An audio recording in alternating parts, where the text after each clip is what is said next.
இன்றைக்கி பார்த்தீங்கன்னா அவல் லட்டு செய்ய போகிறேன். இது 2 தடவை கழிஞ்சிட்டு ஒரு 5 நிமிஷம் அப்படியே அமுத்தி வச்சிடலாம் தண்ணி வடிச்சிட்டு. அதுக்கு தேவையான பொருள் பார்த்தீங்கன்னா நாட்டு சர்க்கரை, கொஞ்சம் கடலை, ஒரு மூடி தேங்காய், 5-6 முந்திரி பருப்பு, திராட்சை, ஏலக்காய், ஒரு 4 ஏலக்காய். கடலை ஏலக்காயும் போட்டு அரைச்சிக்கலாம்.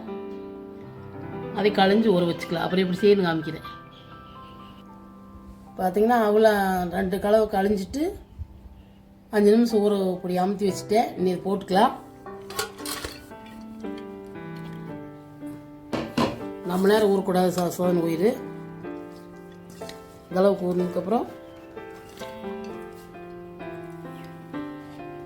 தேங்காய் போட்டுக்கலாம்.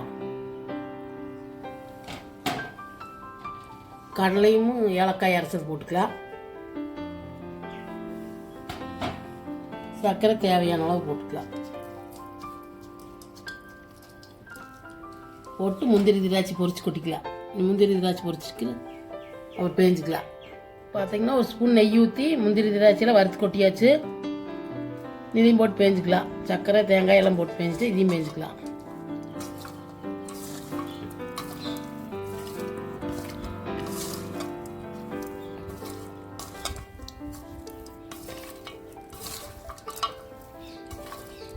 நீங்கள் தேவையான அளவுக்கு சர்க்கரை போட்டுங்க. நான் ஒரு கப்லேயே கொஞ்சம் வச்சுருக்கிறேன். நீங்கள் இன்னும் புண்ணா சாப்பிட்றோம்னா இன்னும் போட்டுக்கோங்க. இது பார்த்தீங்கன்னா 10 நிமிஷம் செஞ்சு கொடுத்துடலாம். ஆனால் குழந்தைகளுக்கு நல்லது, சத்தானது. ஸ்கூல் விட்டு வந்தால் செஞ்சு கொடுங்க. அப்போல்லாம் நாங்கள் எங்கள் பிள்ளை பையங்களுக்கெல்லாம் செஞ்சு கொடுப்போம்.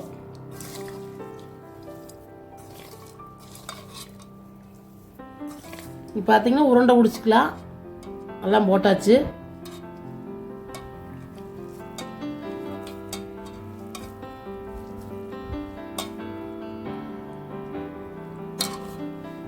எல்லாம் பிடிச்சிட்டு காமிக்கிறேன். 4-5 பிடிச்சாச்சு. எல்லாம் பிடிச்சிட்டு காமிக்கிறேன். நீ ஒன்று எடுத்து சாப்பிடு. நல்லா இருக்குன்னு சொல்லு.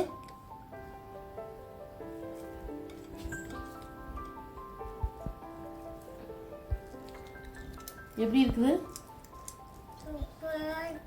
சூப்பராக இருக்குதா? நீங்கள் உங்கள் வீட்டில் உங்கள் குட்டீஸ்க்கெல்லாம் செஞ்சு கொடுங்க அப்படின்னு சொல்லு.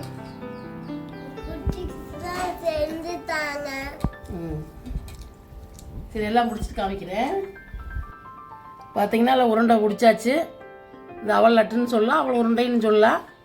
நீங்கள் தேங்காவோட செஞ்சிங்கன்னா ஒரு நாள் வச்சு சாப்பிட்லாம். தேங்காய் போட்டால் அந்த அன்றைக்கே சாப்பிட்றணும். நீங்கள் உங்கள் வீட்டில் செஞ்சு பாருங்கள். குட்டீஸ்க்கெல்லாம் செஞ்சு கொடுங்க. பிடிச்சிருந்தா லைக் பண்ணுங்கள், ஷேர் பண்ணுங்கள், சப்ஸ்கிரைப் பண்ணுங்கள்.